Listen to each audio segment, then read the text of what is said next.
방송에서 제공하는 투자 정보는 투자 판단에 대한 조언입니다. 방송에서 제공하는 주식의 가치, 가격 상승 및 가격 하락에 대해서는 방송사에서 보장하지 않습니다. 시청자 여러분 안녕하십니까. 오늘장 내일장 2부 출발하도록 하겠습니다. 2부에서는 슈퍼듀오 매치 준비가 되어 있습니다. 누적 수익률 대결 펼쳐보고요. 여러분의 종목 상담까지 이어가는 시간입니다. 일단 그동안 진행이 됐던 누적 수익률 어느 정도의 변동이 또 생겼는지 확인해 보도록 하죠. 자, 먼저 1위 팀은 김지훈, 오현진 팀입니다. 누적 수익률 102.47% 여전히 100%가 넘고 있고요. 종목별 수익 살펴보도록 하겠습니다. 일단 4종목 들어와 있습니다. 한 종목은 이익 실현했고요. 신세계인터내셔널, 휴질, 호텔신라, 오이솔루션까지 전 종목 골고루 수익이 잘 나오고 있습니다. 자, 2위 팀은 송동현, 정희진 팀이고요. 누적 수익률은 30.43%대입니다. 종목별 수익 살펴보도록 하죠. 자, 이 팀 같은 경우에는 에코프로부터 에이프로젠 KIC, 텔콘, OCI, SK하이닉스 들어와 있는데 일단 현재 보유하고 있는 종목들 같은 경우에 낙폭이 에이프로젠 KIC와 텔콘 같은 경우 15%까지 커져 있는 상황입니다. 나머지 종목들도 플러스에서 마이너스 2%대로 지금 보합권 수준 유지하고 있다라고 보시면 되는데 그동안에 지금 이익 실현이 굉장히 좋았기 때문에 누적 수익률은 잘 달리고 있는 편입니다. 자, 다음 팀은 새롭게 합류한 팀입니다. 이창원, 오창록 팀이고요. 누적 수익률이 5%대 기록 중입니다. 일중 흐름 살펴보도록 하죠. 하나하나 종목별로 살펴보니까 삼성전자부터 크레아플래닛까지 전체적으로 스튜디오 드래곤만이 마이너스 1%대고 조금씩 수익이 지난주 금요일에 편입했는데 잘 나오고 있는 상황입니다. 자, 다음 살펴보도록 하죠. 김형철, 이성베스타 팀입니다. 누적 수익률이 마이너스 20%대고요. 종목별 수익 살펴봐야 될 것 같습니다. CSA 코스믹, 녹칩자셀, 삼성 SDS, 한양 ENG, 뉴까지 들어와 있는데 지금 한양 ENG를 제외하면 전체적으로 마이너스 좀 부진한 모습들을 보여주고 있는 상황인데 모두 다 아직까지는 보유 전략으로 가져갑니다. 마지막 팀은 최명성, 윤병호 스타 팀이고요. 누적 수익률이 마이너스 36%대입니다. 종목 수익 살펴보도록 하겠습니다. 일신바이오부터 미투온까지 올라와 있는데 코데지 컴바인은 지금 플러스로 전향이 됐고요. 롯데하이마트, 미투온도 지금 플러스입니다. 하지만 웰크론, 일신바이오가 마이너스고요. 이 팀 같은 경우 한 종목이 강한 손절 처리가 있었기 때문에 누적 수익률이 계속해서 마이너스가 유지가 되고 있는 상황입니다. 종목별 수익 살펴보도록 하겠습니다. 개인 수익률인데요. 5위가 오현진 팀장의 지금 로보스타가 20%, 정희진 연구원의 스튜디오 드래곤이 20.45, 최명성 소장의 이화공영이 25.57, 송동현 팀장의 태고사이언스가 26%대, 그리고 김지훈 차장의 신세계인터내셔널이 59%대입니다. 오늘의 신규 종목 소개해드립니다. 더존비디온, 리노공업, 삼화콘대에서 한솔케미칼, 롯데케미칼, 롯데쇼핑, 이노션, 더존비디온, AJ 렌터카, YG플러스와 함께합니다.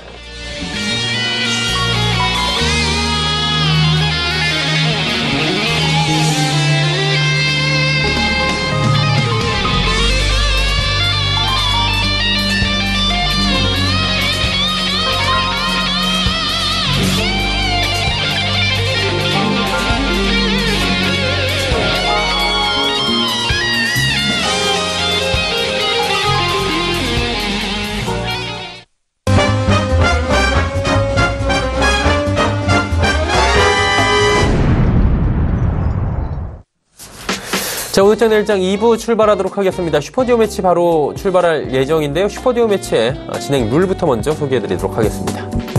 룰은 다음과 같습니다. 월, 화, 수, 목, 금요일 매일매일 진행이 됩니다. 하루에 2분씩 한 팀으로 한 포트폴리오를 운영하게 됩니다. 총 10분이 출연하게 되고요. 출연 요일에 따라 신규 종목 제시하고 편입이 자유롭게 가능합니다. 또 수익 실현과 매도, 참여자가 그때그때 탄력적으로 대응이 가능하다라는 측면이어서 실제 투자와 동일하게 진행이 됩니다. 단 시가총액 300억 원 미만의 종목들, 1거래대금 5억 원 미만의 종목들은 금지하고 있다라고 안전상의 이유다라고 보시면 될 것 같습니다. 종목 상담 바로 이어집니다. 100원의 정보 이용료 부과되는 샵 0082번을 통해서 궁금하신 종목 있으신 분들은 지금이라도 좋습니다. 종목 상담 남겨주시면 함께 하시는 두 분의 전문가와 함께 해결해 보도록 하겠습니다. 슈퍼 듀오 매치 들어가기 전에 이 시각 시황 변동 상황부터 짚어보도록 하죠. 코스피 지수는 2470선이 살짝 이탈이 됐습니다. 2469.99포인트의 거래가 되고 있고요. 6포인트 정도 지금 하락하고 있습니다. 일중 흐름들 체크를 바로 해봐야 될 것 같은데 장 초반보다 지금 뭐 올라왔다고 할 수도 없고요. 계속해서 지지부진한 흐름입니다. 2467포인트 오늘 저점이고요. 저점 대비해서 한 2포인트 정도 상단만 들어와 있는 상황입니다. 지금 그 매매 동향을 보면 개인과 기관이 사고 있는데 개인이 3,082억 원 사고 있고요. 기관이 167억 원 순매수합니다. 그리고 외국인이 3,110억 원 매도하고 있는데 오늘 외국인의 매도가 좀 많이 나오면서 지수 상단을 막고 있는 상황입니다. 이번에 코스닥 시장 살펴보도록 하죠. 코스닥은 878.54포인트 1%가 넘게 하락하면서 880선까지 살짝 무너져 있는 상황입니다. 일중 흐름들 체크해 보도록 하죠. 일중으로 보시면 일단 저점까지 지금 내려와 있는 상황입니다. 877포인트 오늘 저점인데 저점 부근이 878포인트 정도까지 움직이고 있는 상황이고요. 수급 주체 확인해 볼까요? 수급 주체 보시면 개인 기관이 사지만 외국인이 1296억 원이나 지금 매도합니다. 양시장 모두 외국인이 매도가 강하다 보니까 지수가 가질 못하고요. 특히나 코스닥 같은 경우에는 외국인의 매도 집중되면서 제약바이오 쪽 집중되면서 오늘 지수 눌려있는 상황입니다. 자, 그렇다면 원달러 환율의 흐름 살펴보도록 하겠습니다. 1069원 10전에 거래가 되면서 0.17% 상승 흐름 가져가고 있는 상황입니다. 금일 본 방송에서 제공해드리는 정보는 투자 판단에 대한 조언이었습니다. 해당 주식의 가치와 수익률 보장해드리지 않는다는 점 참고해 주시길 바랍니다. 자, 이 시각 핵심 투자 포인트 점검 마감 전략 짚어보도록 하겠습니다. 메르시증권증권 영업부의 권홍섭 주임입니다. 안녕하세요. 네, 안녕하세요. 예, 오늘 시장 주요 동향부터 먼저 짚어보도록 하고요. 마감 전략까지 함께 들어볼까요? 네, 오늘도 역시 이제 남북 관계에 남북 정상회담이 가까워질수록 거기에 대한 등락폭이 왔다 갔다 하고 있는 것 같습니다. 오늘 아침에만 해도 현대건설과 현대엘리베이가 장중에 5% 이상 상승이 나오는 가중에 오후 들어서 다시 보합권을 접어들었는데요. 이런 흐름은 앞으로도 그 남북 경업주에 관련된 섹터가 움직일 때마다 어느 정도 상승을 했다가 또 반납하는 이러한 반복 패턴이 아마 6월에 있는 북한과 미국, 한국 그리고 3자 회담까지는 이어질 것으로 예상이 되므로 남북 경업주를 매매를 하고 싶으신 분들이라면 추격 매수보다는 이렇게 오늘같이 조정하는 날에 한번 매수를 한번 해보는 게 그런 투자 전략이 필요해 보이고요. 코스피 지수를 좀 보자면 2,490선을 지난주에 좀 돌파를 하려고 했는데 그런 실패 흐름이 나왔습니다. 이는 저번 주에 발표된 아이폰과 관련된 실적과 그리고 대만의 아이폰의 최대 납품업체인 TSMC가 거기에 대한 컨센서스 하향 조정에 따라 2분기에도 역시나 좀 부진할 것이다라는 뉴스에 글로벌 OLED 시장과 그리고 거기에 들어가는 장비주들의 좀 약세가 나타났는데요. 이러한 반도체 장비의 실적 악화가 실제로 아직 나오진 않았지만 우리가 좀 유심 있게 좀 조심을 하면서 분할 매수 관점으로 봐야지 무조건 주가가 많이 빠진다고 해서 거기에 대해서 비중 확대라든지 매수를 하는 것은 바람직하지 않다 이렇게 보여지고요. 코스닥의 경우에는 지금 현재 870선 방어를 좀 주목을 해야 될 것 같습니다. 현재 제약바이오 중심으로 좀 차익 실현 매물과 그리고 코스닥 벤처 펀드의 유입의 기대에도 불구하고 역시나 계속적으로 조정을 하고 있는데요.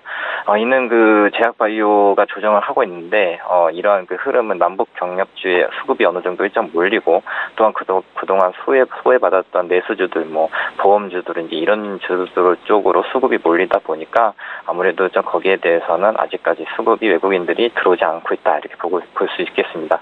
따라서 이번 주 주요 관심 섹터로 볼 만한 것들은 2차 전지 그리고 화장품, 중국 관련 소비주인데요. 2차 전지는 최근 들어서 양세츠의 중국 특사에 의하면 아무래도 우리나라에 대한 사드 보복 조치 해제 완화를 약속을 했고 거기에 따른 2차 전지 보조금 혜택이 우리나라 업체까지 이어질 수 있다고 보고지고 있고요. 화장품과 중국 관련 소비주들을 좀 보자면 화장품의 경우에는 이제 중국 관련된 수출 인허가가 많이 좀 완화가 될 예정이고 중국 관련주들도 신세계 인터내셔널, 신세계 그리고 호텔신라 이런 면세점 관련 소비주들이 대거 좀 회복세가 나타나지 않을까 이렇게 보고 있습니다. 네. 그렇다면 이제 오늘장 얼마 남지 않았는데 그래도 좀 지켜볼 만한 종목이나 업종이 있다면 볼까요? 네, 역시나 이제 우리가 좀 가는 섹터로 좀 편승을 해야 될 것 같아서 제가 가져온 종목은 현대엘리베이입니다. 현대엘리베이터가 이제 투자 포인트로 보면은 이제 요번 남북 경협 합의에서 아마 경제 관련돼서도 나오지 않을까 이렇게 좀 보여지는데요. 일단 우선적으로 금강산 개발은 무조건 나올 거라고 보여지고요. 그 이외에 이산가족 상봉, 그리고 현재 그 북한에 지정되어 있는 관광 특구에 대한 어느 정도 그 가이드라인이 나오지 않을까 이렇게 보고 있습니다. 따라서 현대엘리베이가 가지고 있는 현대아산의 70% 정도 지분을 갖고 있는데, 이 현대아산의 지분법 이직 투자 포인트를 좀 보시면 될 것 같습니다.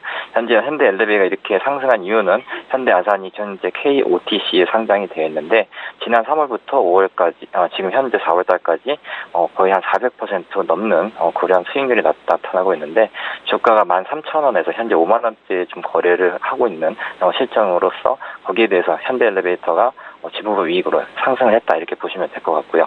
또한 이 현대엘리베이와 그리고 현대건설도 이제 두 가지를 좀 봐야 되는데, 앞으로도 이 남북과 관련된 경제 협력이라든지 아니면 거기에 뭐 금강산 관광 개발, 금강산에 있는 골프장 이런 그 휴양 시설에 대한 투자가 직접적으로 이루어질 가능성이 크기 때문에 거기에 대해서는 현재 뭐 옛날 정주영 명예회장부 때부터 북한과 관계를 계속해온 그런 비여도를 보자면 가장 큰 수혜지수가 되지 않을까 이렇게 보고 있습니다.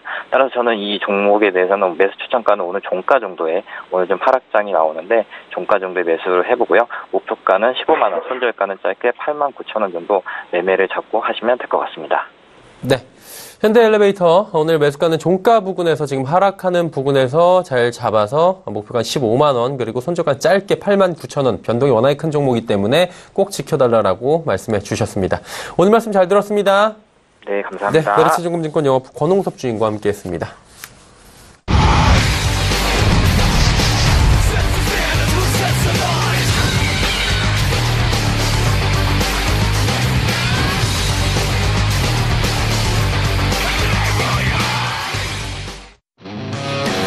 자, 오늘 함께 하시는 분들입니다. 김진, 오현진 팀이고요. 지금 4종목 들어와 있습니다. 신세계 인터내셔널, 휴젤, 호텔신라, 오이솔루션까지 종목별 수익 잘 나오고 있는 팀입니다.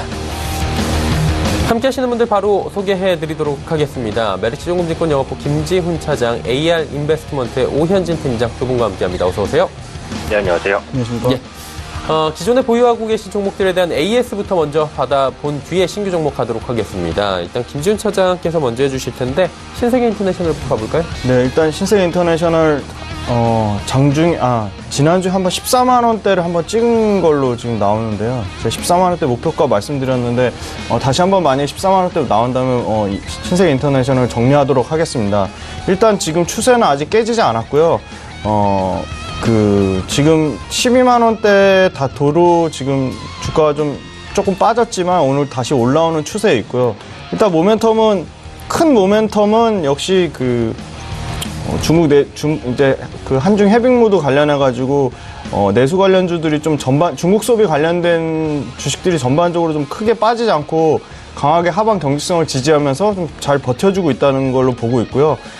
신세계 인터널 역시도 실적에 대한 모멘텀이 상당히 좀 좋다고 좀 말씀드릴 수 있을 것 같습니다. 수익성 개선이 일단은 비효율적인 브랜드를 정리하면서 수익성 개선이 이루어지고 있고, 국내 패션 쪽에서도 상당 부분 YOY 대비 30% 넘게 매출이 30% 넘게 증가하고 있고, 영업이익 같은 경우는 450% 가까이 증가하고 있습니다. 그 이유는 여성복 관련해서 보브와 지컷 같은 브랜드, 그 다음에 해외에서 유통망으로 들어오는 브랜드들의 실적이 상당히 양호하게 이루어지면서 의류 쪽도 기대했던 것보다는 오히려 좀 패션 부분 관련해서 정식 관련 제품 론칭도 많아지고 발주 문의가 끊임없이 이어지면서 패션 쪽의 실적에 대한 부진보다는 오히려 양호한 실적에 나오고 있어서 상당히 패션 업체 가운데 유일하게 좀 실적 모멘텀을 받을 것으로 보고 있고요. 제일 중요하게 말씀드릴 건 역시 코스메틱 사업부인데요. 18년 영업이익 기여도가 46%에 달할 정도로 상당히 이익구조, 신세계 인터내셔널의 이익구조 자체가 탈바꿈되는 18년으로 기대를 하고 있습니다. 그래서 화장품 회사로서의 밸류에이션 리레이팅이 분명히 이루어질 것으로 보고 있고, 그에 대한 부분이 주가에 반영돼서 강하게 치고 올라온 것을 봅니다. 그래서 비효율적인 사업부를 고르게 지금 정리하는 사업의 정리가 진행 중에 있으며, 코스메틱 사업부의 이익 기여도가 48% 가까이 될 정도로 진행 중에 있는 점을 봤을 때 화장품 사업부와 기존 캐시카우 의류 사업부의 골고루 사업부의 성장이 기대되고 있으며, 마지막으로 라이프스타일 온라인 채널에 적합한 카테고리로서 자주 이 자주란 브랜드도 상당히 신세계 인터넷의 실적에 기여하고 있다는 점에서 14만 원까지 계속 변동 없이 끌고 가는 전략을 말씀드릴 수 있을 것 같고요. 굳이 손절가를 잡는다면 중장기 이편성 가격 구간인 12만 죄송합니다. 11만 5천 원 정도 선이 만약에 깨진다면 추세가 좀 이탈된다고 보고 손절하도록 하겠습니다. 네, 알겠습니다.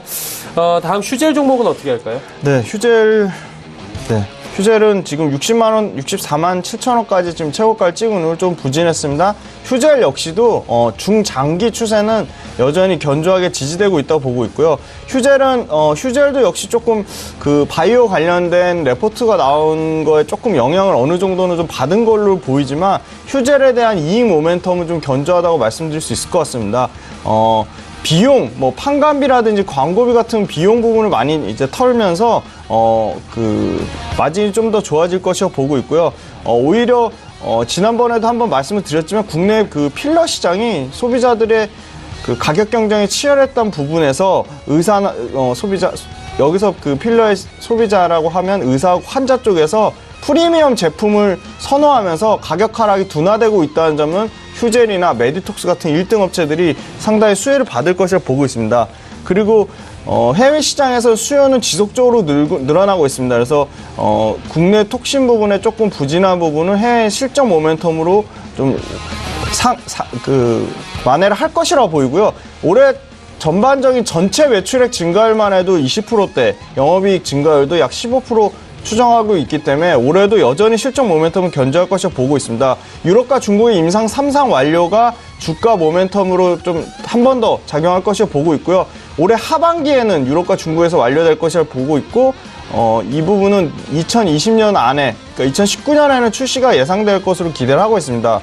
미국 내 마케팅 파트너 선정이 미국 시장에 대한 관전 포인트가 돼 있고 미국과 유럽, 중국 등 인구가 많고 진입장벽 시장이 높은 업체들만 하는 부분에 대해 휴젤은 프리미엄을 받아야 마땅하다고 보고 있어서 그 메디톡스와 대웅제약의 2019년 퍼가 37배, 그다음에 대웅제약의 58배 수준이기 때문에 지금 제가 목표가로 잡은 70만 원은 퍼 주가 수익 비율이 31배 수준이나 무리가 없다고 판단하고 있어서 휴젤 현 주가는 경쟁사 대비는 저평가되어 있다고 판단하고 있습니다. 그래서 유럽과 중국 임상에 대한 기대감이 여전히 지속됨에 따라 70만 원까지는 계속적인 홀딩 관점으로 말씀드릴 수 있을 것 같습니다. 네. 자, 그렇다면 이제 오현진 팀장과 함께 이야기 나눠봐야 될 것 같은데요. 호텔신라부터 가볼까요? 네, 일단 지금 그 보유하고 있는 종목이 호텔신라와 오이솔루션 두 종목인데요. 호텔신라부터 보겠습니다. 호텔신라 보이죠? 제가 여러 번 말씀드렸듯이 이제 결국은 그 중국 소비주예요. 그래서 중국 소비 관련 모멘텀, 중국 소비주가 강세를 이어가면 이 종목도 강세를 보일 것이고 꺾이면 이제 이 종목도 꺾이겠죠. 근데 지금 상황에서는 중국 소비주가 크게 꺾일 만한 부분은 아니라고 생각을 합니다. 현재 원만하게 좀 우상향 추세를 보여주고 있는 부분이고 호텔신라는 한 1, 2주일 정도는 조금 지루하죠. 옆으로 약간 횡보, 10만 원대에서 정체되어 있는 구간인데 고점임에도 불구하고 꺾이지 않는다라는 부분은 저가 매수에 대한 수요가 충분히 있다라고 생각을 합니다. 지금 기술적으로도 20일 이평선에 좀 주가가 걸려있는 모습입니다. 현재 시점에서는 반등을 좀 기대해 볼 수 있을 것 같고 오늘이 중요한 위치였는데 음봉에서 이제 양봉으로 돌렸어요. 소폭 플러스권에 있기 때문에 수급도 빠지지 않았고요. 추가 상승 가능성은 충분히 있다라고 생각을 합니다. 그리고 그동안 시장을 주도했었던 게 이제 제약 섹터인데 요즘에 보시면 제약 섹터가 상당히 약해요. 그러면서 아무래도 시장이 새 주도 섹터를 찾을 가능성이 높고 그 중에 하나가 중국 소비 섹터가 될 가능성이 높아요. 특히 1분기까지는 중국인 관광객이 크게 회복되는 모습은 아니었습니다만 지금 2분기 들어서면서 중국인 관광객 회복세가 완연하게 나타나고 있는 것으로 보여지고 있거든요. 그럴 만큼 호텔신라의 이제 면세점 그리고 호텔 부분의 수익성 개선은 이제부터 시작된다라고 보시면 될 것 같고 제가 중국 소비주를 말씀드릴 때 가장 대표적으로 언급드리는 모멘텀이 기저 효과입니다. 그래서 올해 그렇게까지 많이 안 좋아져도 작년에 워낙 안 좋아졌었기 때문에 조금만 좋아져도 크게 좋아진다는 말이죠. 그래서 그런 부분에 대한 기대감, 실적 기대감 계속해서 유지할 수 있다라고 생각을 합니다. 그래서 현재 한 10만 4천 원 정도 구간에서 전후로 좀 움직이고 있는데 현재 위치에서는 계속해서 좀 상승 탄력이 좀 붙지 않을까 싶습니다. 이전 고점 10만 7천 원 넘어서게 되면 11만 원대까지도 도달할 수 있으니까요. 현재 위치 추세 안 깨진 구간에서는 좀 지루하더라도 그냥 홀딩하셔도 가셔도 좋다 이렇게 말씀드리도록 하겠습니다. 두 번째 종목은 이제 오이솔루션입니다. 오이솔루션이 이제 금요일날 시세가 한번 나왔어요. 그래서 금요일날 7%까지 급등을 했다가 오늘 약간의 좀 눌림목인데, 외국인 매수가 4월 들어서는 강력하게 유입이 되고 있는 모습들 확인되고 있습니다. 그러니까 그동안 5G 테마주가 거의 주목받지 못했어요. 그러다 보니까 5G 테마주가 지금 가격 매력이 생겼고, 그에 따라 저가 매수가 유입될 수 있는 여건이었다라고 보고 있고요. 5G 테마주를 제가 말씀드릴 때 가장 대표적으로 언급한 게 이제 주파수 경매란 말이에요. 요즘에 언론들 보시면은 그 통신사의 주파수 경매 관련해서 말들이 많이 나오고 있습니다. 그러다 보니까 그동안 약간 소외됐었던 5G 관련주들이 다시 한번 움직일 수 있는 모멘텀을 받아 나간다라고 생각하고 있어요. 그래서 오이솔루션 같은 경우 광 트랜시버를 생산하는 업체입니다. 5G 시대가 오게 되면은 이제 트랜시버 모듈에 대한 수요가 그만큼 확대될 것으로 보여지기 때문에 그에 따른 실적 개선 기대감은 충분하다라고 생각을 합니다.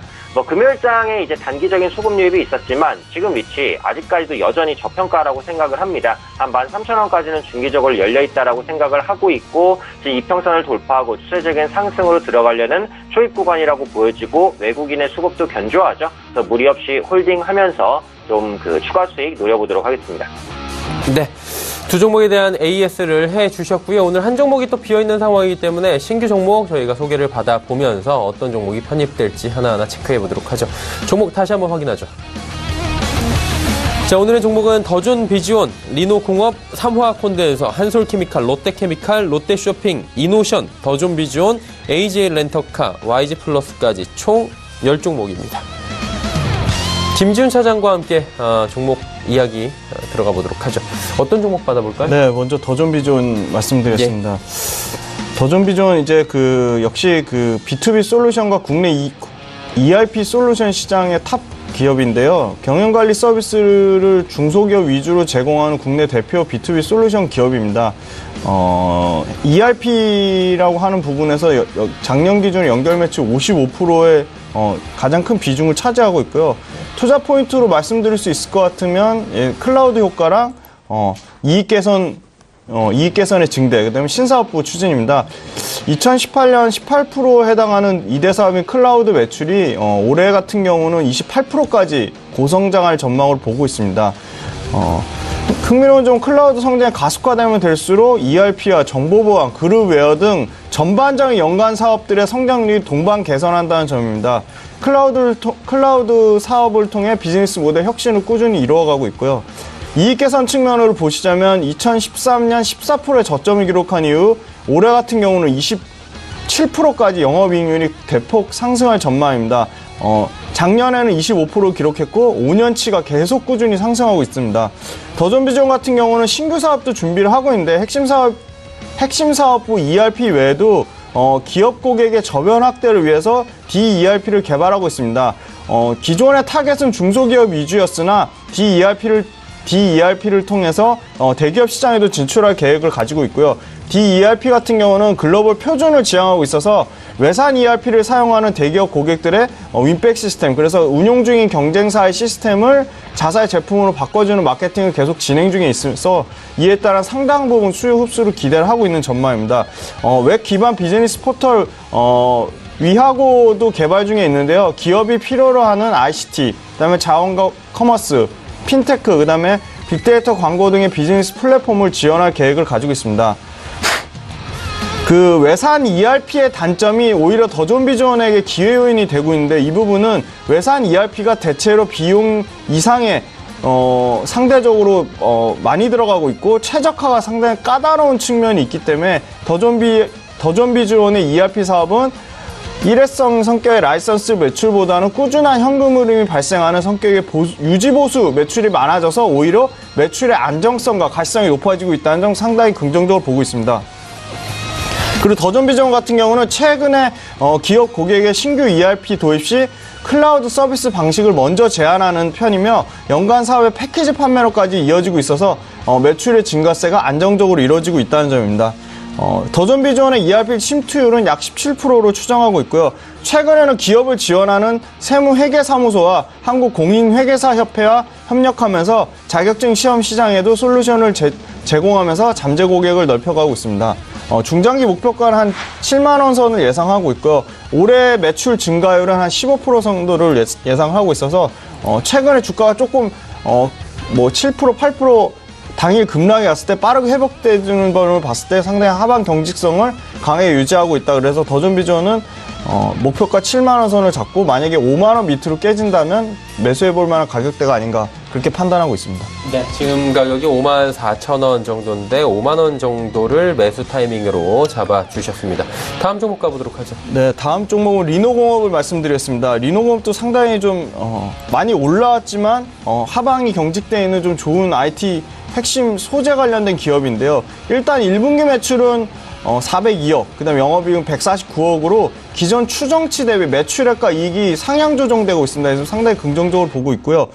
이 부분은 역시 갤럭시 모델의 조기 출시 효과 부분과 AP 관련 테스트핀과 소켓 시장 점유율이 지속적으로 확대되고 있다는 점에서 국내 매출이 예상보다 호실적으로 보여줬다는 점입니다. 2분기에는 역시 글로벌 고객사의 테스트핀과 소켓 물량이 추가되면서 상반기 실적 상당히 양호할 것이라고 보고 있습니다. 전방 산업이 스마트폰 사업의 고급화 그리고 고사양화가 계속적으로 이루어지고 있고 자동차 산업 관련해서 전기차와 자율주행 기능 확대로 인한 반도체 칩에 대한 테스트 수요가 폭발적으로 증가하고 있어서 전방 산업에 대한 성장 환경은 좋다고 말씀드릴 수 있을 것 같습니다. 작년에 매출 79억에 미쳤던 그 초음파 의료기 부문도 올해 같은 경우는 전년 대비 매출액 증가율이 약 21% 증가한 100억대 매출을 달성할 것으로 상향 조정되면서 초음파 의료기기 부분에 대해서도 기대감을 좀 가지고 있습니다. 그리고 2019년에 라인 안정화를 통해서 2020년까지는 상당히 이 초음파 의료기기 부분에 의미 있는 성장을 기대해 볼 수 있다는 점을 좀 눈여겨보셔야 될 것 같고요. 2018년 추정 올해 주당 순이익을 바탕으로 과거 5년 평균의 주가 수익 비율 배수에 20% 정도의 프리미엄을 붙인다 치면 7만 원 정도까지 목표가 나올 것이라고 보고 있고요. 동사가 상당히 배당 가치 매력도가 높은 회사입니다. 약 배당 수익률 한 3%대 가까이 나오고 있는데요.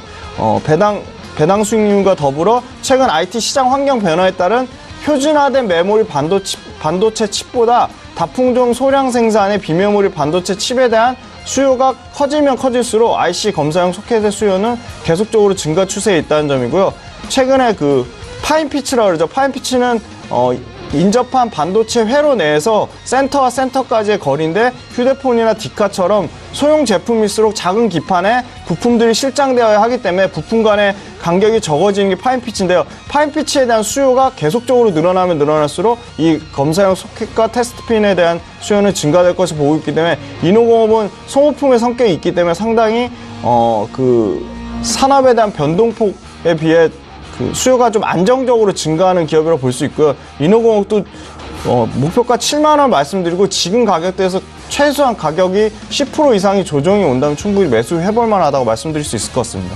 네, 리노공업 이야기 남겨주셨고요. 세 번째 종목 바로 가보도록 하죠. 네, 다음 말씀드릴 종목은 사막 콘덴서입니다. 최근에 삼성전기와 아주 견조하게 가파르게 올라오고 있는데요. 그 이유는 역시 MLCC 가격 부분이고요. MLCC가 지금 공급자 중심으로 시장이 전개되고 있습니다. 작년 상반기부터 계속적으로 가격의 상승세가 지속되고 있고 국내 MLCC 업체들도 가격 인상 효과를 분명히 반영을 하고 있습니다.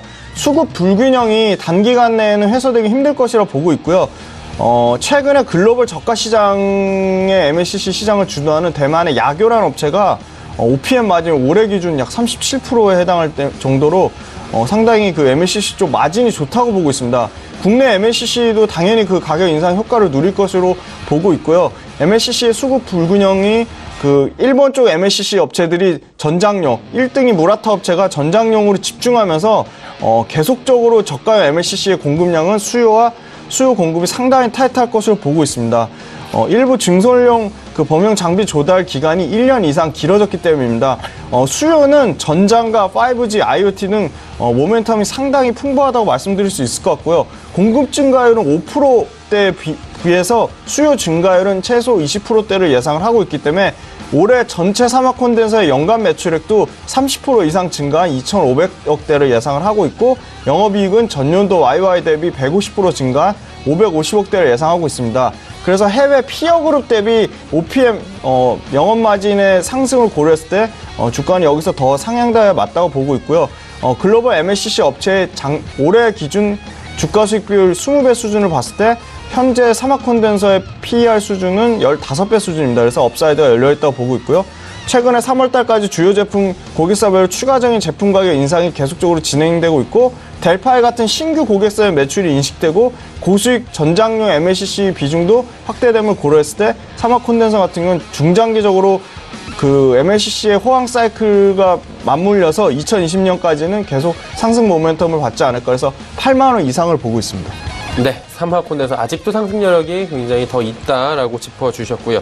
다음 네 번째 종목 어떤 종목입니까? 네, 다음은 한솔케미칼 말씀드리겠습니다. 한솔케미칼 1년간 계속 지지부진한 모습을 계속 보여왔습니다.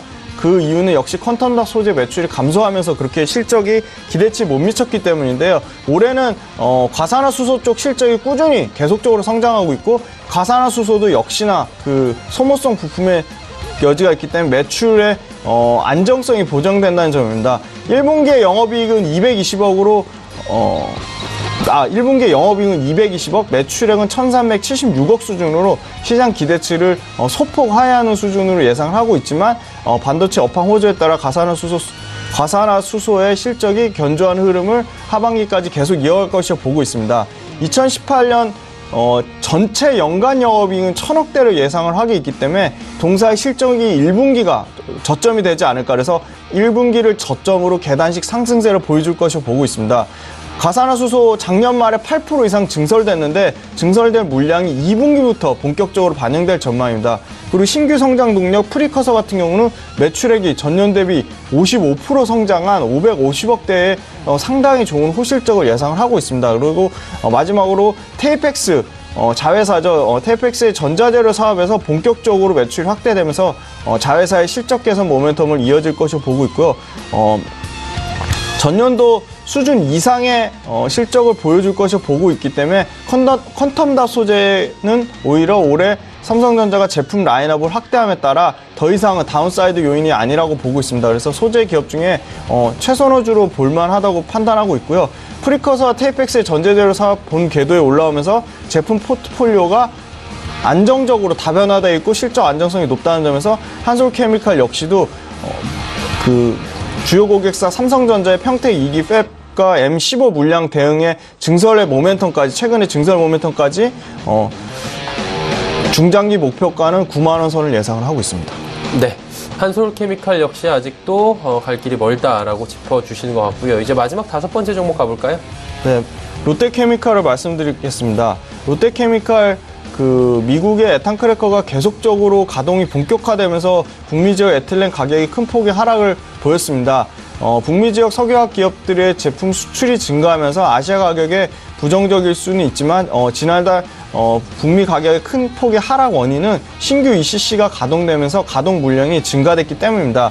그러나 실제 3월 달에 연간 에틸렌 생산량이 150만 톤에 달하는 쉐브론 필립스 케미칼이 올해 세 번째로 가동을 시작했지만 자연재해를 위해서 가동이 늦어진 설비 증설이 하나이기 때문에 신규 가동 물량은 올해 2분기부터 더 늘어날 수 있을 것이라 보고 있고, 전 세계적으로 추가 공급은 700만 톤을 상회할 수준을 보고 있습니다. 그래서 2019년까지 600만 톤의 신규 증설이 예상되고 있고요. 근데 전 세계 수요의 증가가 1.5억 톤을 감안했을 때 수요 대비 4% 수준의 미미한 공급 증가율이라고 보고 있기 때문에 스프레드 약세는 올해보다 내년이 가능성이 크다고 보고 있고, 올해까지는 스프레드 강세 기조를 유지할 것이라 보고 있습니다. 그래서 여전히 동사의 매출은 작년 기준으로 자기 자본 수익률이 21%를 넘어서는 영업이익 기준 2.9조 원 수준은 충분히 달성할 것이라 보고 있고요. 최근에 지금 목표 주가는 56만 원을 46만 원 정도 선을 충분히 예상을 하고 있고요. 지금 글로벌 경기 호조가 상반기 내는 진행됨을 봤을 때 현 수준에서는 충분히 영업 현금이 쌓여가는 구조라고 볼 수 있고 스프레드 상승 효과가 1분기부터 계절적 성수기와 더불어 이어질 것이 보고 있기 때문에 46만 원까지 지속적인 홀딩하는 전략으로 말씀드리고요. 스프레드 마진이 만약에 깨질 경우에는 롯데케미칼은 손절할 가능성은 충분히 있지만 지금 스프레드 구조상에서는 아직 손절할 타이밍은 아니다라고 보고 있습니다. 예, 알겠습니다. 5종목 쭉 들어봤고요. 이번에 오현진 팀장 만나보도록 하겠습니다. 오 팀장님 어떤 종목부터 가볼까요? 네, 롯데케미칼부터 한번 말씀드리도록 하겠습니다. 롯데쇼핑이죠. 롯데쇼핑부터 한번 말씀드리겠습니다. 이제 국내 소비 심리에 굉장히 이제 민감한 유통주입니다. 그래서 국내 소비 심리가 2분기 들어서 완만한 회복세를 좀 보일 것으로 예상이 되고 있습니다. 그동안 정체됐었던 이제 고가 의류 판매도 조금씩 회복되는 구간으로 판단이 되고 있고요. 국내 백화점과 이제 할인점의 신장률이 회복되고 또 수익성도 개선되고 있는 중입니다. 그래서 본격적인 실적 개선은 2분기부터 아마 진행되지 않을까라는 생각 가지고 있습니다. 소공점 매출이 약간은 부진한 상태지만 중국 할인전 사업의 매각이 완료될 경우에 한 연간 한 2,500억 정도 수준의 영업 적자 부담이 제거되는 부분도 긍정적입니다. 또 국내 백화점 부분의 매출도 큰 상황인데 4월을 이제 기점으로 해서 중국인 관광객의 입국이 회복세를 보이고 있는 것으로 판단되고 있습니다. 무엇보다도 이제 롯데쇼핑은 국내 유통 대표주 중에 하나입니다. 근데 국내 소비 심리가 최근 들어서 조금씩 개선이 되고 있는 모습들 나타나고 있고 이게 원화 강세 기조가 좀 장기화가 되고 있단 말이죠. 내수주 같은 경우에는 원화 강세에 따른 수혜도 받을 수 있기 때문에 현재 시점에서는 완만한 우상향을 보이지 않을까라는 생각 가지고 있습니다. 이 롯데쇼핑이 대형주 중에서는 수급이 굉장히 좋습니다. 그래서 기관과 외국인이 동반 순매수를 한 달 정도 꾸준하게 보여주고 있는 모습입니다. 그래서 외국인은 올해 들어서 계속해서 매수했고 기관 같은 경우에는 올해 2분기부터는 수급이 바뀌는 모습이에요. 기관과 외국인의 쌍끌이 매수가 이어지고 있기 때문에 추가 상승에 대한 가능성이 크다라고 보고 있습니다. 오늘 장중에는 차익 매물이 나오면서 장중에 이제 3%대까지 밀리기도 했습니다만 현재는 낙폭을 2%대까지 줄였습니다. 그래서 저가 매수에 대한 그런 가능성들은 앞으로도 타진해 볼 수 있다라고 생각을 하고 있고요. 2월 달에 고점이 됐었던 가격 25만 6천 원을 돌려냈습니다. 그런 만큼 전고점 저항을 돌려냈기 때문에 추가 상승 가능성이 열려있다라고 보고 있습니다. 현재 주가가 한 25만 8천 원 정도 형성되어 있는데요. 오늘 종가 부근에서 매수가 가능하다라고 판단하고 있고요. 목표가는 한 27만 5천 원 그리고 손절가는 한 24만 원 정도 설정해 보시면 좋을 것 같습니다. 네, 두 번째 종목 바로 보겠습니다. 이노션입니다. 이노션은 현대차그룹의 종합광고 대행사입니다. 그래서 최근 국내 광고 경기가 완만한 회복세를 보이는 중입니다. 그래서 TV와 라디오 그리고 온라인, 모바일을 비롯해서 광고비가 계속해서 좀 증가하고 있는 것으로 좀 판단이 되고 있고요. 특히 모바일 광고의 고성장이 이어지는 중입니다. 현재 현대차의 인기차 중인 산타페 신형 출시 후에 판매가 확대되면서 마케팅이 증가하고 있습니다. 그래서 추가적인 광고 계약 가능성도 확대 중이다라고 보시면 될 것 같고요. 현대차의 마케팅비는 매년 증가하는 추세죠. 그리고 작년에는 페이스북과 모바일 광고 부분 협업을 좀 발표를 하기도 했습니다. 그래서 향후 페이스북과 공동 마케팅을 진행하고 또 모바일 부문 광고주 모집도 진행될 것으로 보여집니다. 그래서 작년 12월 같은 경우 미국 광고 대행사 D&G를 인수를 했습니다. 다윗앤 골리앗의 약자인데요. 그래서 올해부터 이 D&G 인수에 따른 실적 반영이 본격화될 것으로 예상이 됩니다.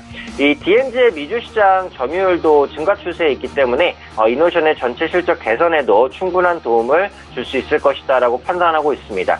그래서 3월에는 안경 사업을 또 신규로 추가했거든요. 그래서 올해 운전자용 안경입니다. 그래서 드라이빙 선글라스도 출시될 예정이니까 이 부분에 대한 모멘텀도 함께 생각해 보시면 좋을 것 같습니다. 그래서 지금 기술적으로 볼 때 이게 한 3중 바닥 정도 패턴을 그렸어요. 그러면서 금요일날 돌파가 나왔고 오늘 장중에 밀렸지만 역시 밑꼬리를 답니다. 저가 매수에 대한 수요는 분명하다라고 판단을 하고 있습니다. 그래서 지금 위치에서 추가적인 우상향 가능하다라고 생각하고 있고요. 한 6만 6천 초반대에 형성되어 있는데 목표가 한 7만 1천 원 그리고 손절가 한 6만 3천 원 정도 잡아보시면 좋은 전략 될 것 같습니다. 다음 종목은 이제 더존비즈온입니다. 더존비즈온은 앞서 이제 말씀해 주셨기 때문에 간단히만 설명을 드리면 이 중소 중견기업용 ERP 시장에서 압도적인 지배력을 가지고 있는 업체예요. 그리고 아까도 말씀해 주신 대로 클라우드 시장에서도 점유율을 계속해서 확대하고 있는 모습들 나타나고 있습니다. 그래서 올해는 이 클라우드 관련된 매출이 대폭적으로 개선되지 않을까 싶고요. 이에 따라서 더존비존의 연결 기준 예상 매출액이 전년 동기 대비 10% 이상 증가할 것으로 보여지고 있습니다. 이 클라우드 고객의 꾸준한 증가, 그리고 기존의 ERP 서비스에 대한 유지 보수료도 한 9% 정도 적용될 것으로 보거든요. 그런 부분들이 모두 수익성 개선을 말하고 있다라고 봐주시면 좋을 것 같고요. 뭐 아시아라든지 중동, 그리고 아프리카를 비롯한 해외 디지털 포렌식 시장도 확대 중입니다. 이 디지털 포렌식이라는 게 그 법과학의 한 분야입니다. 그래서 컴퓨터와 그 디지털 기록 매체에 남겨진 법적 증거에 관한 것을 다루는 기술인데, 이게 이제 일본 지역에서도 경시청과 해상보안청 등을 비롯한 국가기관, 그리고 민간 기업에 이르기까지 폭넓은 고객사를 확보하고요. 100여 건이 넘는 계약을 체결하고 있습니다. 그래서 더존비주어는 지금 영위하고 있는 사업, ERP 사업, 그리고 클라우드 사업 모두 좋고 신규 사업에 대한 기대감까지 같이 좀 반영되고 있는 그런 종목이다, 이렇게 봐주시면 될 것 같습니다. 현재 주가는 54,000원 근처인데요. 오늘 종가 부근에서 매수 가능하고 목표가는 한 63,000원, 손절선은 한 52,000원 정도 잡아보도록 하겠습니다. 네, 네 번째 종목은 이제 AJ 렌터카입니다. 모든 분들께 이제 익숙하신 종목일 것 같습니다. 또 차량 렌탈과 리스 사업을 영위하는 업체인데요. 최근 들어서 자동차를 그 소유의 대상보다는 그 이용의 대상으로 보는 시각이 좀 많아지고 있죠. 그러면서 렌터카 시장도 견조한 성장을 진행하고 있습니다. 또 차량을 자주 쓰지 않는 고객의 경우 차량 구매보다는 그 단기간의 대여 등을 선호하는 추세인데, 국내 렌터카 시장은 앞으로도 견조한 성장을 이어갈 것으로 보여지고 있고, 이 장기 렌트 시장 역시도 성장세죠. 올해 초에는 인천국제공항 제2여객터미널의 영업점을 공식적으로 운영하기 시작했습니다. 그래서 비행기 운항 시간에 맞춰서 휴일 없이 오전 6시부터 오후 10시까지 운영을 하고요. AJ 렌터카는 인천국제공항이 처음 연 2001년 제1여객터미널에 입출구 데스크를 열었고 20년간 국내 공항 이용 고객들의 렌터카를 서비스하고 있는 업체입니다. 제2여객터미널점은 고객 대기 공간을 따로 갖췄고요. 한 1, 2분 정도 거리에 차량 배차, 주차장을 뒀기 때문에 편의성도 굉장히 높였습니다. 그래서 외형 성장에 대한 기대감은 좀 충분히 있는 종목이 아닐까 싶습니다. 지금 기술적으로 봤을 때는 추세가 아주 좋죠. 우상향 추세를 계속해서 이어가고 5일 이평선 깨지 않고 가고 있는 가격대입니다. 기관과 외국인의 수급도 굉장히 좋고요. 당연히 추가 상승 가능성이 높다라고 생각하고 있습니다. 오늘 종가 부근에서 충분히 접근 가능하다라고 말씀드리고 싶고요. 목표가는 한 17,000원 정도, 손절선은 한 13,500원 정도 설정하고 대응해보시면 괜찮을 것 같습니다. 마지막 종목 보도록 하겠습니다. 마지막 종목은 YG 플러스입니다. YG 플러스는 YG 엔터의 신사업을 담당하고 있는 자회사입니다. 최근 그 신사업에 대한 성과 기대감이 계속해서 좀 커지고 있는 모양새입니다. 주가가 좀 반등을 보여주고 있고요.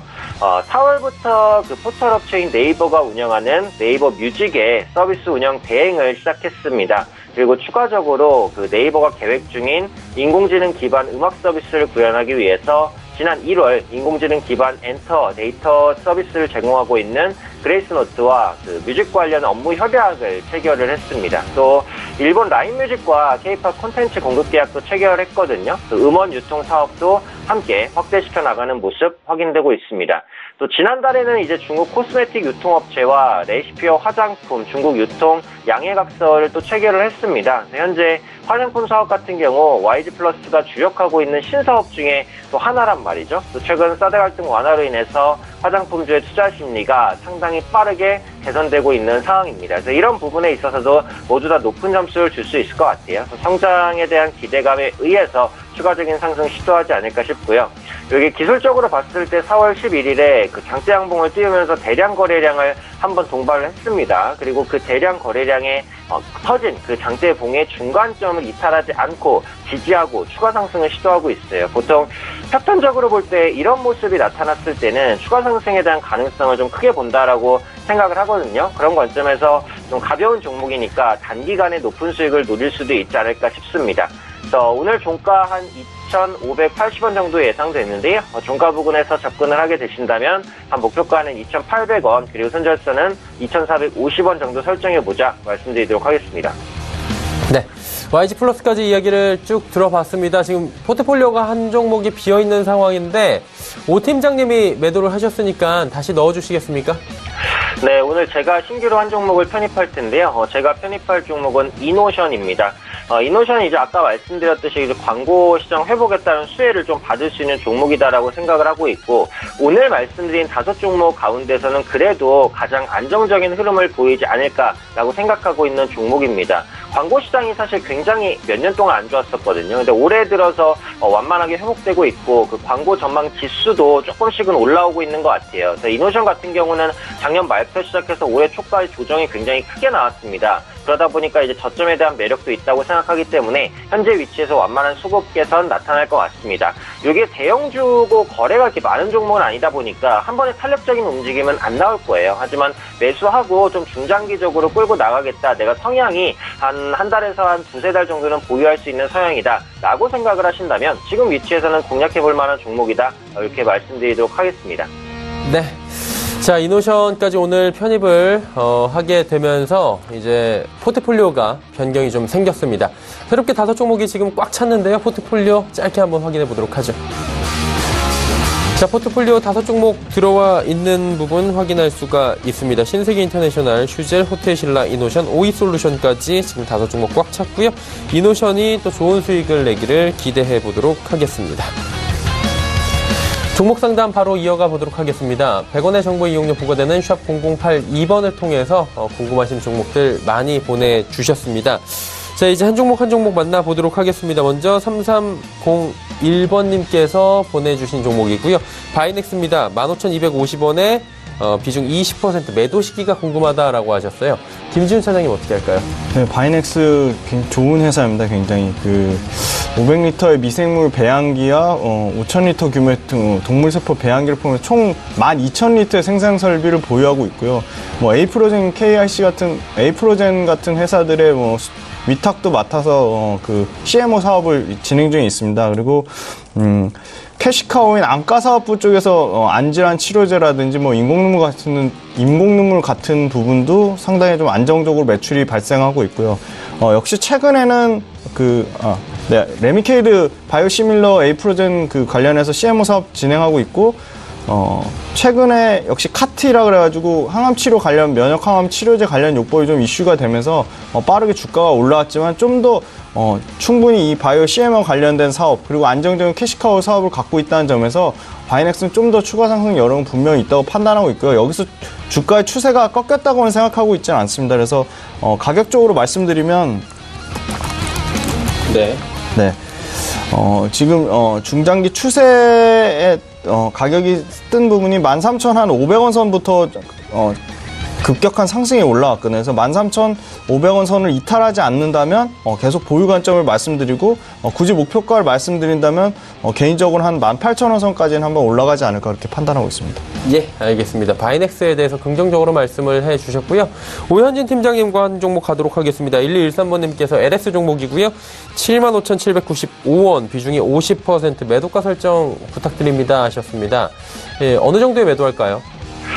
요 종목은 일단은 내일 정도는 그냥 매도 관점을 보시는 게 낫지 않을까 싶습니다. 그건 이제 LS가 나빠서 이렇게 말씀드리는 거 아니고요. LS가 이제 지주사예요. 그러다 보니까 자회사의 가치에 의해서 움직이는 모회사인데, 이 지주회사가 워낙에 무거운 종목이다 보니까 이 종목이 단기간에 급등이 나오면 반드시 눌림 구간을 갖습니다. 오늘 같은 경우에도 단기 반등 이후에 매도세가 나오면서 이제 눌림 구간을 가졌거든요. 오늘 장대 양봉으로 마감했으면 좋았는데 윗꼬리가 달렸기 때문에, 그리고 기술적으로 75,000원 이상에서 8만원대까지 매물대가 굉장히 심합니다. 그래서 지금 위치에서 강력하게 뚫어내기는 어려울 것 같아요. 물론 길게 보면 자회사인 이제 LS 산전이나 LS 전선 등의 실적이 아마 상반기부터는 기업들의 설비 투자 확대에 따라서 개선이 될 것이기 때문에 이 종목 역시도 올라올 수 있습니다. 하지만 그것은 결국은 조정 이후에 다시 한번 접근을 해도 늦지 않다라는 관점이거든요. 그래서 LS 같은 경우 지금 매수가 부분에서 그렇게 큰 차이는 없다라고 생각을 하고 있기 때문에 오늘은 종가 부분이니까 일단 조금 기다리시고 내일장에 한번 천천히 정리를 해서 다 빠져나오시는 쪽이 낫지 않을까 싶습니다. 그래서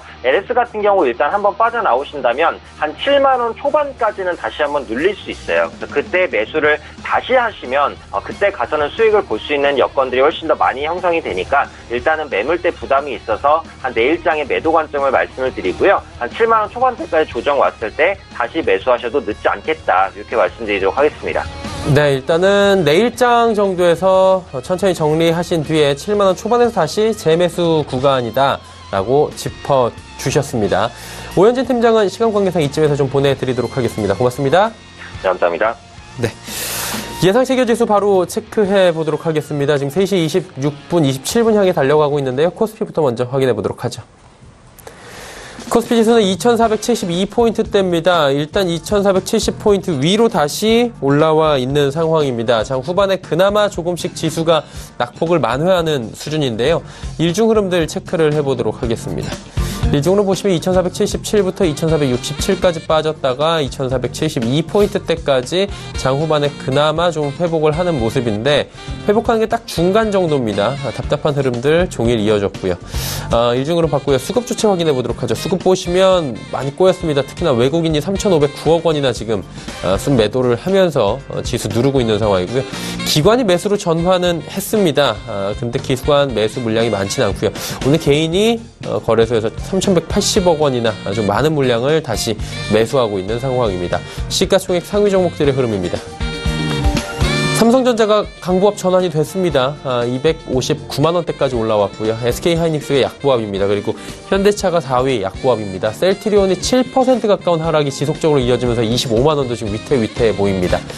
6위 종목들 살펴보도록 하죠. 6위 삼성바이오로직스 역시나 6% 중반의 하락이고요. 포스코 약보합 전환이 됐고요. LG화학, 삼성물산 빠집니다. 역시나.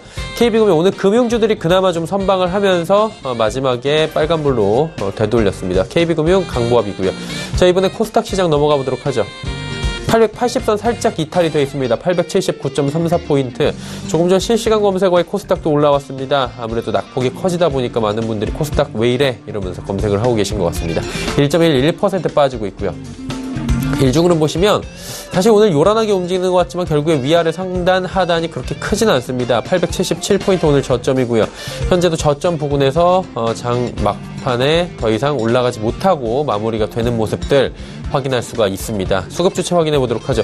수급 주체 보시면 개인 기관, 양시장 모두 개인 기관이 삽니다. 하지만 개인 기관의 매수 물량이 좀 적습니다. 기관도 578억 원에 그치고 있고요. 금융투자 쪽에서 624억 원 매수가 주요합니다. 개인이 682억 원 삽니다. 그리고 외국인이 많이 파네요. 1269억 원 매도합니다.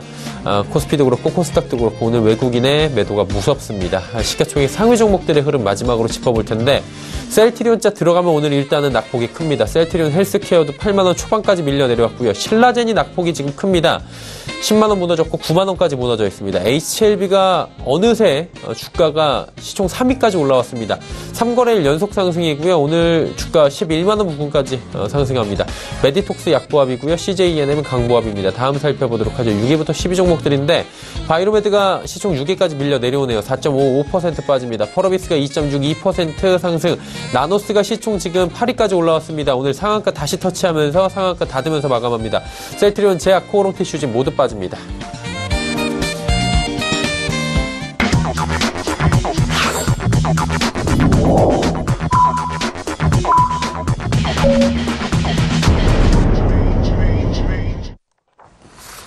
월요일장 모두 마감이 됐습니다. 오늘 장도 쉽진 않았던 것 같은데 김지훈 차장과 함께 장 이야기 한 번 더 해보도록 하죠. 어떻게 보셨습니까?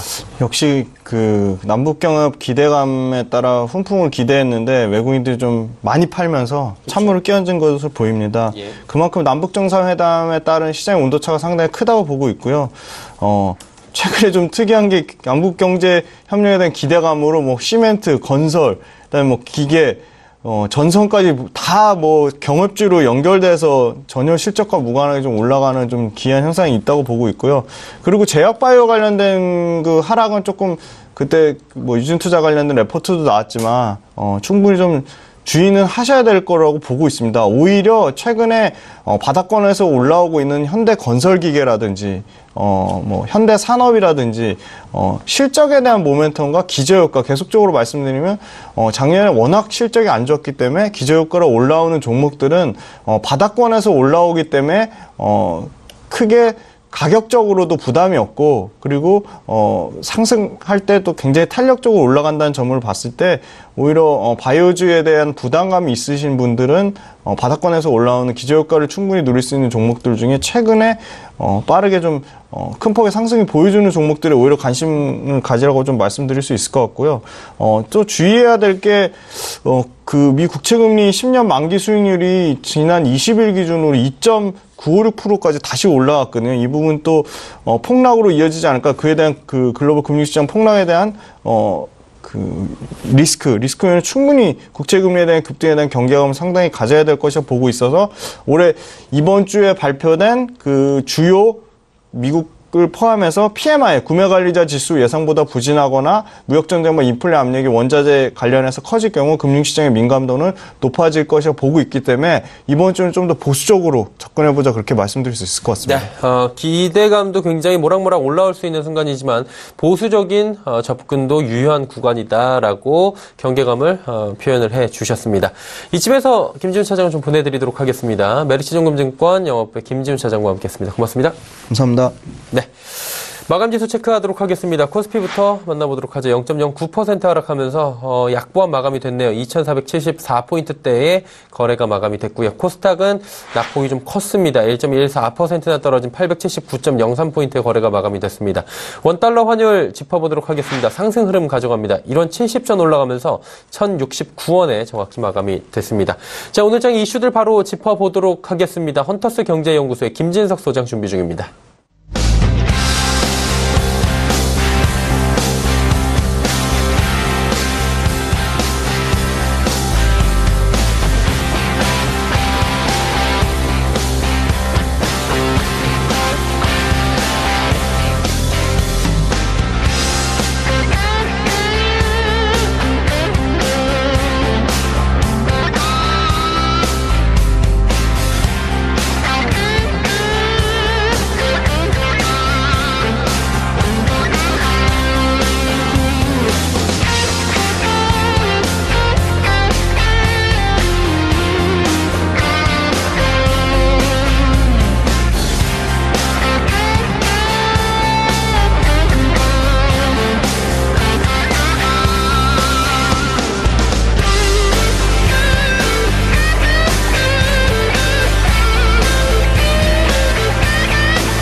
자, 오늘 시장이 기대감은 컸지만 예상보다 지수가 약세를 보이고 있습니다. 아신 것처럼 오늘 유가지수 시장에서 그 가운데서 외국계가 3,500억 정도 순 매도했는데요.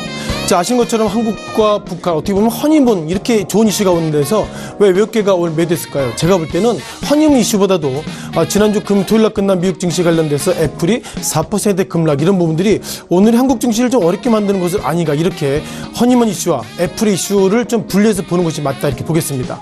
자, 오늘 시장 관련된 이슈가 있었던 5개 종목들 좀 살펴드리겠습니다. 자, 오늘 어떤 종목 올라왔을까요? 여전히 남북경협주 아시는 것처럼 충분히 올라와 있고요. 또한 셀트리온 그룹주, 또한 상상인, 그리고 삼성주권 마지막으로 오늘 한진그룹 관련돼서 또 대한항공 압수수색이 관세청에서 올라왔는데요. 따라서 5개 종목들 리뷰를 좀 간단히 좀 드리도록 하겠습니다. 자, 먼저 남북경협주 또 말씀드려보겠습니다. 아신 것처럼 자아전자, 재룡전기, 신원 기본적으로 주가 관련된 이 5개 종목 관련돼서 2종목만 상승했지만 롱텀을 보면 예상보다 주가 급등했던 모습을 많이 보이고 있고요. 자, 여기서 우리가 이런 말씀을 좀 드려봐야 되겠습니다. 자, 남북경협주 관련돼서 군대 갔다 오신 분들 오늘 새벽 0시를 기활해서 대북방송도 이제 스위치를 껐습니다. 이제는 한국과 북한이 잘하겠다는 평가가 있는데 자, 오늘 왜 이렇게 주가가 색깔이 좀 다를까요? 제가 볼 때는 트럼프 대통령이 어저께 이런 얘기 했습니다. 어떤 내용이냐면요. 결론까지는 아직 길이 멉니다. 이런 평가가 있었고 아시는 것처럼 북한이 어저께 ICBM 그러니까 대륙 탄도 미사일 말씀드려봐야 되겠죠. 북한이 미사일 누르면 그것이 하와이까지 간다. 그러는 것들을 해소했지만 그럼에도 불구하고 트럼프 대통령은 아직까지 좀 긴 시간이 필요하다. 이것을 기본적으로 시장에서는 약간 좀 과대 그리고 확대 해석하는 것은 아닌가 이런 평가 속에서 오늘은 주가가 상승보다 하락하는 모습 보이겠는데요.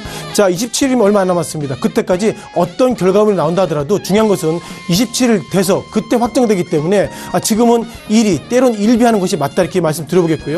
따라서 오늘 남북경협주 관련돼서 의견이 분분하게 나오는데요. 어느 누구의 의견도 아직까지는 정확한 의견이 아니다 이렇게 말씀드리겠습니다. 자, 두 번째 셀트리온 그룹주입니다. 자, 어마무시한 종목들인데요. 최근 들어서 좀 약세를 좀 보이고 있습니다. 우리가 뭐 셀트리온 삼형제라고 우리가 말씀드려봤지만, 셀트리온이 어느덧 25만 원대, 그리고 셀트리온 헬스케어, 또한 셀트리온 제약 등이 최근 들어 6% 오늘 급락의 모습 보이고 있었는데요. 자, 이것을 어떻게 말씀드릴까요? 자, 지난주에 모증권사가 페이퍼 얘기했었죠. 바이오 관련주 주가 급락할 수 있다. 이런 얘기는 실은 누구나 할 수 있는 얘기입니다. 다만 그럼에도 불구하고 고평가 논란이 있다는 걸 보면 고평가가 의미가 뭐죠? 시장의 기대치보다 높게 올라간 고평가라고 그렇게 얘기를 하고 있는데 시장의 평가를 누가 제시해 줬을까요? 아무도 제시하지 않았습니다. 그럼에도 불구하고 셀트리온 삼형제가 약세 모습 보이기 때문에 이제는 셀이 영어로 CELL 즉 세포란 개념의 셀이 아니라 어떤 댓글을 보니까 이제는 SELL 즉 매도하세요의 어떤 셀트리온 이렇게 평가가 상당히 안 좋다는 것은 그만큼 투자 심리가 안 좋다는 것인데요. 지금부터는 셀트리온 삼형제가 딱히 손에 잡히는 어떤 결과물이 없다면 주가는 상승할 수 있는 여력보다 보시는 것처럼 하락할 수 있는 이슈가 더 크다 이렇게 말씀드리겠습니다. 자, 이어서 새로운 종목입니다. 어떻게 보면 새로운 종목이라기보다 이름이 바뀌었습니다. 상상인으로 바뀌었는데요. 이 종목이 지난주까지는 종목 이름이 텍셀 네트콤입니다. 텍셀 네트콤 그러면 IT 기업인데요. 왜 상상인으로 바뀌었을까요? 상상인의 뜻은 제가 좀 찾아보니까 이렇게 나오고 있습니다. 즉 서로 상생한다는 의미의 상 그리고 서로 상생할 수 있다 그런 의미로 상을 써서 상상인의 의미가 상당히 세련되게 보이겠지만 오늘은 1.06% 약세가 현재 보여주겠다 보겠습니다. 자, 그러면 상상인의 어떤 기업을 좀 말씀드려보겠는데요. 자, 지금까지는 그 사업보고서 그러니까 작년 12월 사업보고에서 보면 아직까지 텍셀 네트콤으로 당해 나와 있습니다. 자, 이제는 상상인인데요. 자, 기본적으로 코스닥 상장 관련돼서 텍셀 네트콤도 있겠지만 금융기업 관련돼서 세종 상호저축은행 그리고 상상인 그룹 또한 공평저축은행 또한 샤인스타 그리고 아직까지 정확하게 정리되지 않았지만 골드만삭스도 이제 골드만삭스가 아니죠. 골든브리지 증권도 이제는 상상인의 이제 지분으로 포함됩니다.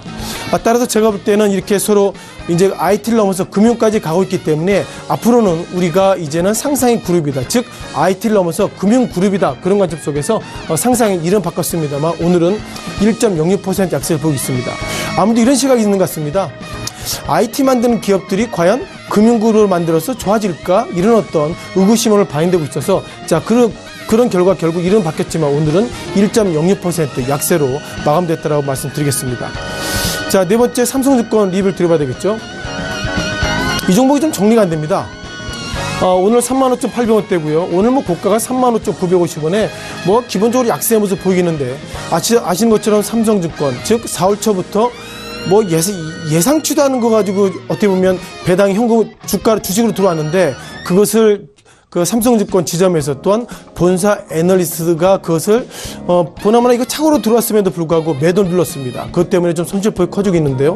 중요한 것은 삼성증권에서 회사 측의 입장은 그겁니다. 손실폭을 보존해주겠습니다. 이렇게 얘기하고 있지만 기본적으로 삼성증권과 거래하고 있는 국민연금들 즉 아웃소싱 자금 이런 부분들을 앞으로 삼성증권과 거래하지 않겠습니다. 이런 얘기하고 있는데 어쨌든 우리가 그동안 믿었던 삼성그룹 어떻게 보면 가장 관리의 삼성 그리고 금융의 삼성 이런 어떤 이미지가 훼손된 가장 첫 사례가 삼성증권인 것 같고요.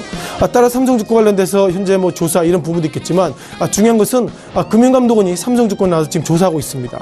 뭐 기본적으로 조사액이 현재는 뭐 상당히 뭐 많이 나가지 않았는데 좀 더 인원이 증강되고 있다 보고 있고요. 그리고 검사를 27일까지 연장한다고 합니다. 연장의 의미는 뭘까요? 그만큼 더 꼼꼼하게 살펴볼 것이 있다는 평가인데 중요한 것은 이번을 기회로 해서 삼성증권뿐만 아니라 다른 증권사에도 우리 사주 배당 이런 부분들을 또 조사하고 있다는 걸 보면 기본적으로 그룹주 그 가운데서 삼성증권을 넘어서 증권사의 어떤 우리가 모르는 리스크가 좀 반영되고 있다 이렇게 말씀드려보겠습니다.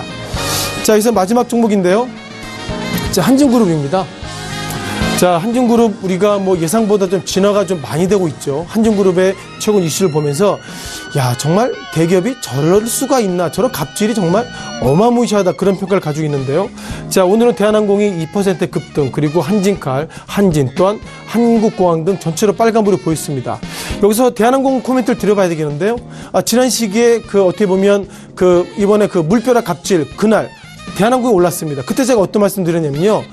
지난 시기에 한진그룹의 갑질이 하도 논란이 됐기 때문에 그렇게 갑질 이슈가 시장의 이슈가 됐음에도 불구하고 상승했다는 것은 그만큼 시장에서 대한항공 관련돼서 포기하는 것은 아니고 이렇게 좀 말씀드려봤는데 자, 지난주부터 이슈가 좀 되고 있습니다. 지난주에 관세청에서 대한항공 그리고 그 가운데서 임무를 일단 그 조사를 하고 있고요. 어제는 실은 조양호 회장이 다시 한번 지난 시기에 이어서 다시 한번 우리 여식을 잘못 기억해 죄송합니다 이런 어떤 그 사과문을 발표했고, 오늘은 어떻게 보면 그 조윤진 그 이제 아직까지 이제는 전무에서 이제 물러났죠. 그걸 비롯해서 다시 한번 조사를 하고 있는데, 중요한 것은 예상보다 갑질 논란을 넘어서 이제는 관세청, 밀수 이런 부분까지 조사하고 있다는 것이 기본의 특징인 것 같습니다.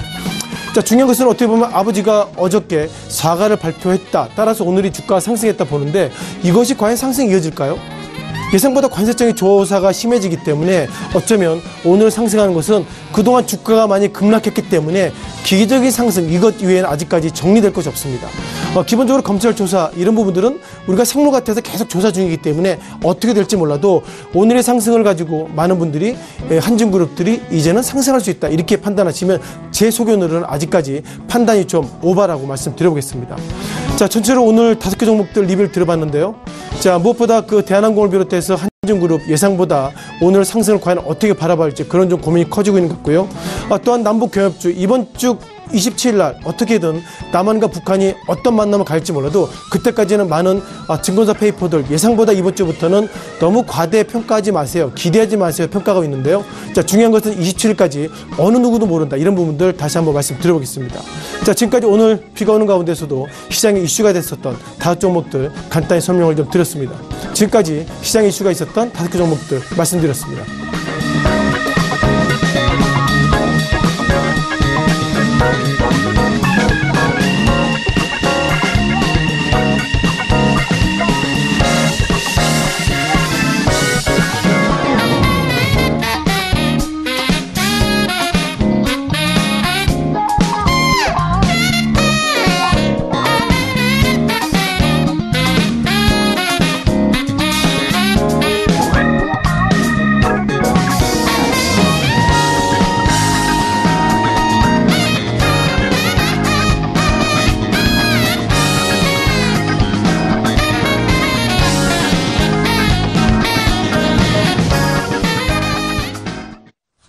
내일장 전략 바로 짚어보도록 하겠습니다. KTB투자증권 여의도 지점 이성훈 과장 연결되어 있습니다. 과장님 안녕하세요. 네, 안녕하십니까. 자, 오늘장도 쉽진 않았습니다. 오늘장에 대한 다시 한번 전반적인 흐름 짚어주시고요. 내일장 흐름 그리고 전략들 함께 들어볼까요? 네, 오늘장 같은 경우에도 역시 외국인들의 매도가 시장에 대한 어떤 투자 심리를 움츠러 한 거 맞다라고 좀 볼 수 있겠고요. 우선 코스피 지수 같은 경우에는 2.22포인트 내린 0.09%, 2474.11포인트의 장을 마무리했습니다. 우선 장 초반 같은 경우에는 2470선에서 하락을 출발했었는데 장 내내 좀 내림세를 좀 이어간 분위기가 오후까지 지속됐다라고 좀 볼 수 있겠고요.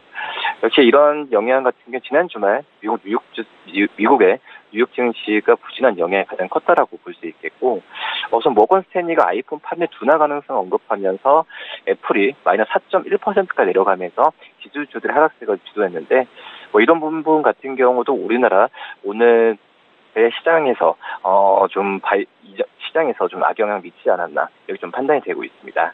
추후에 봤을 때 27일 남북 정상회담이 있는 상태에서 어느 정도 그 남북 정상회담의 그 모멘텀은 좀 약간 좀 반영이 됐다라고 하지만 지금 현재 시장에서는 이런 남북 정상회담에 대한 모멘텀을 계속해서 기대를 해봐야 되지 않을까 좀 생각이 되고 있고요. 우선 전 세계 주식시장 같은 경우는 최근에 2주 연속 좀 반등하는 모습을 좀 보여주었는데, 우선 지금 우리나라 증시 같은 경우에는 아직까지는 그 어떤 GDP 성장률 전망치나 이런 부분에서 약간 정체가 돼 있지 않을까 판단이 되고 있습니다. 미국과 중국의 무역 전쟁의 장기 가능성 역시 경기 불확실성을 증폭시킬 수 있는 변수가 남아있는 상태에서 우리나라 증시 같은 경우는 전체적인 어떤 투자 심리가 좀 위축되어 있는 건 사실이다라고 볼 수 있습니다. 네. 그러면 내일 장에서 저희가 한번 공략해볼 만한 업종이나 종목이 있다면 짚어주시겠습니까? 저 LS 산전을 좀 말씀을 좀 드리도록 하겠고요. LS 산전 같은 경우에는 최근에 오늘도 좀 크게 상승력으로 보여주었는데, 오늘 상승력 보여주었다가 오히려 오늘 좀 장 후반으로 갈수록 이런 그 상승력이 좀 줄어든 모습인데, 오히려 이럴 때 종가 기준으로 해서 매수해도 괜찮지 않을까 판단이 되고 있고요. LS산전 같은 경우에는 문재인 정부의 신재생 에너지 정책 수혜에 대한 평가가 좀 좋게 나와주면서 오늘 상승세를 이끌었는데요. 우선 그 미세먼지와 방사능 위험이 있는 석탄과 원자력 발전을 줄이는 이런 정부의 어떤 정책에 의해서 가장 큰 수혜가 될 수 있지 않을까 판단이 되고 있고요. LS산전의 융합 사업, 스마트 그리드, 이런 태양광 발전 시스템 같은 이런 융합 사업을 비롯하면서 LS산전의 이 전력 인프라가 어떻게 보면은 이 신사업 확대를 좀 이끌지 않을까 판단이 되고 있습니다. 1분기 영업이익은 480억 정도를 기록할 것을 보여주고 있고요. 우선 전력 인프라 부분 쪽에서 수익성 개선이 이런 1분기 실적을 좋게 만들 가능성이 크기 때문에 LS산전에 대한 좀 관심을 꾸준히 가져도 괜찮지 않을까 이렇게 보입니다. 네, 내일장에서 LS산전에 대해서 한번 지켜보자라고 짚어주셨습니다. 오늘 말씀 여기까지 듣도록 하겠습니다. 고맙습니다. 네, 감사합니다. 네, KTB 투자증권 여의도 지점의 이성훈 과장과 함께했고요. 금일 본 방송에서 제공해드린 정보는 투자 판단에 대한 조언이었습니다. 해당 주식의 가치와 수익률을 보장해드리지 않는다는 점 참고해 주시길 바랍니다. 오늘장 내일장 저희가 준비한 소식은 여기까지입니다. 행복한 저녁 시간 마무리 잘 하시길 바랍니다. 저희는 내일 오후 2시에 더욱 알찬 소식을 들고 찾아뵙도록 하겠습니다. 함께해 주신 여러분 고맙습니다.